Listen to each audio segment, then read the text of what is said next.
Impressive public and domestic buildings gave to Helsinki a modern dress.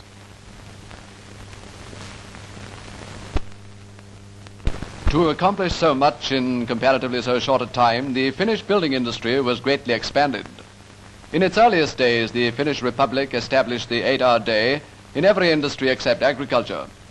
The workers are daily improving their standard of life, in striking contrast to the masses in Soviet Russia. Social legislation covering occupational diseases, workmen's compensation, maternity, old age and invalidity insurance has been introduced in recent years. With pay were also introduced. As the country was not cursed with idle rich, had no millionaire businessmen, no unproductive rentier class, no large share gambling stockbroking class, in short was completely free from parasites, the workers lived in a real social democracy. Hence, that Russia came in any sense to liberate the Finns is an absurdity which will impose on no one the workers' interests really at heart. Unemployment decreased to 1/4 of the figure of 5 years before. The number of periodicals almost doubled. Radio listeners were 4 times more numerous. The number of elementary school classes was trebled. The number of secondary school pupils was doubled. So were the people's colleges. Agricultural school pupils were doubled in number. There were half as many hospitals again as 20 years ago. There are 2.5 times more hospital beds. The number of doctors under the state and municipalities was doubled. Sports grounds were 5 times as numerous as 20 years ago. So was the number of athletic members. Such then was the Finnish Republic up to that tragic 30th of November 1939, when Soviet Russia marched to war. Upon the free Finnish people, Stalin decided to impose his will by sweeping away the democratically elected Finnish parliament in favor of his own puppets. The self-styled champion of the people conducted his campaign by making war on the people. Women and children are not spared in this modern war from the sky. Day after day, many times a day, the Soviet planes swooped down. The very birds of the air took flight.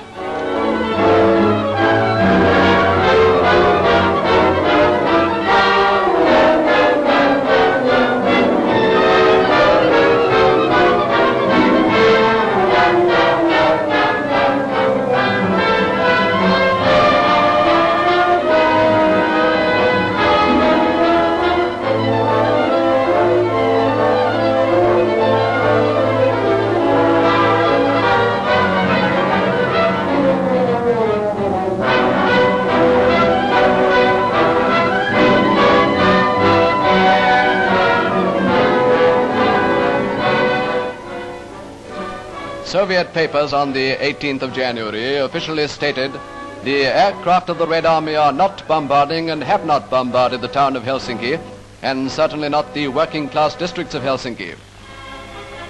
Here is an authentic report from a letter sent by the Finnish Seamen's Union to the ITF. It says, here in Helsinki, there were on an open place women and children running for safe places as they heard the alarm. On that very spot 20 were killed and many wounded. Only one of these was a man, all others were children and women.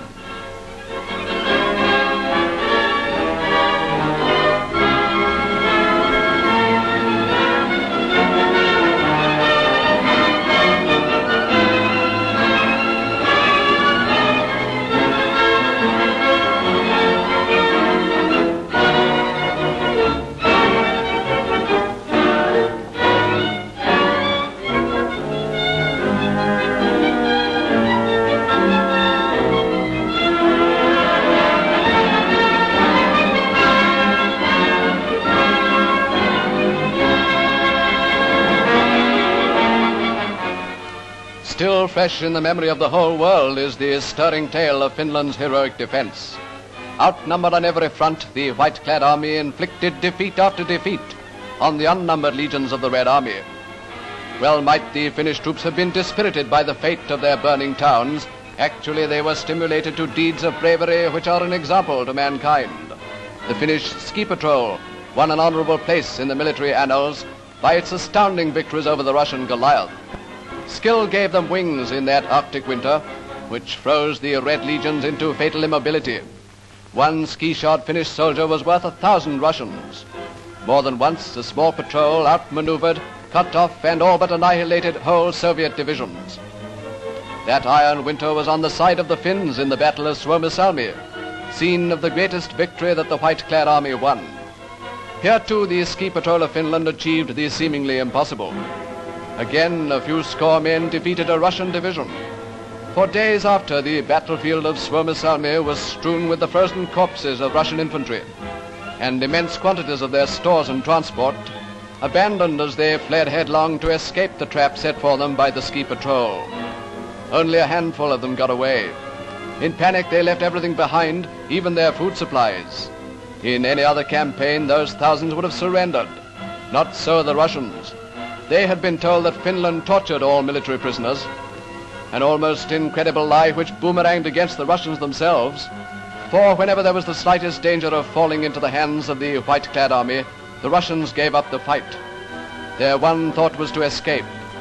Hence, in the many battles where they were outmaneuvered, the Soviet troops abandoned everything in a pell-mell retreat.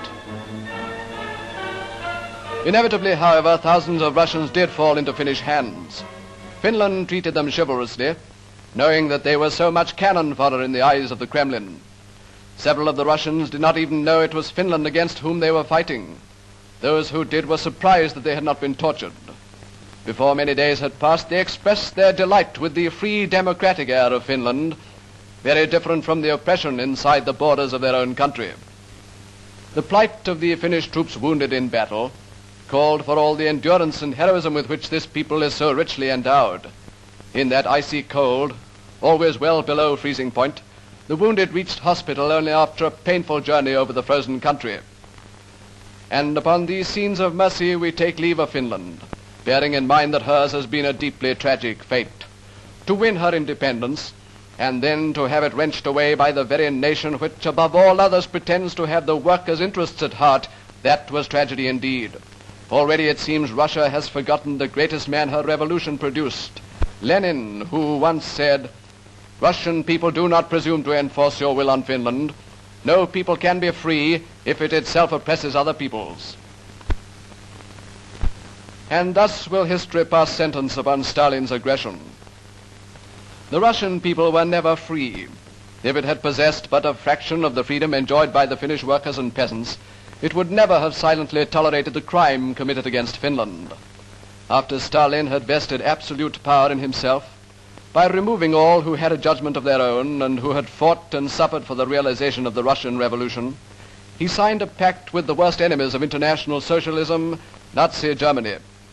Thus Stalin assured himself of the assent of the Nazis to the forcing of the will of Soviet Russia upon its neighbors. But little Finland, when attacked, fought back with the courage of a wild cat against the great bear which was badly damaged before it could shake off the victim it had attacked. 200,000 Russian soldiers did not return from the expedition to free the Finns. But those that did return, and the many prisoners, spread over Great Russia the truth about Stalin's aggression, which led to the downfall of the dictatorship and to the establishment for the first time in history of the recognition of the rights of man in the vast Russian Empire. And the wrong committed against Finland was amended. Today a great migration is witnessed, not of financiers and landowners, but of workers and peasants who prefer Finnish democracy to Soviet dictatorship. Little Finland is confronted with a gigantic task to find living room for 1/6 of its people